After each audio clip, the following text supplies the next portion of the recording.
পাহাড়ি মেয়েটার কি চোখ দুটো ছল। মিষ্টি হাসিতে নজর কাড়লেন মিম।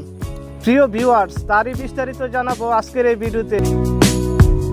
পর্দার জনপ্রিয় নায়িকা ও মডেল বিদ্যা সিনহা মিম, তিনি 2007 সালে চ্যানেল আই সুপারস্টার প্রতিযোগিতায় বিজয়ী হয়ে বিনোদন জগতে প্রবেশ করেন।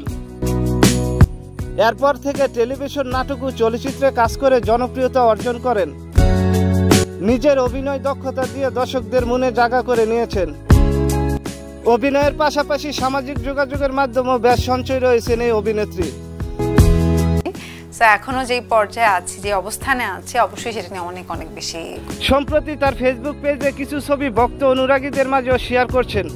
সেখানে দেখা যায় সাগর পাড়ে সুইমিং পুলের ধারে খোলা চুলে ক্যামেরা বন্দী হয়েছিলেন মিম। তার নজর কাড়া হাসি নেটিজেনদের মনে দাগ কেটেছে। কমেন্ট বক্সে ভক্ত অনুরাগীদের থেকে শুরু করে নেটিজেনরা নায়িকার রূপের প্রশংসা করেছে। একজন লিখেছেন, দারুণ দেখাচ্ছে তোমাকে বিদ্যাদি, কথাই অসাধারণ, তোমাকে নীল রঙে দারুণ মানিয়েছেন।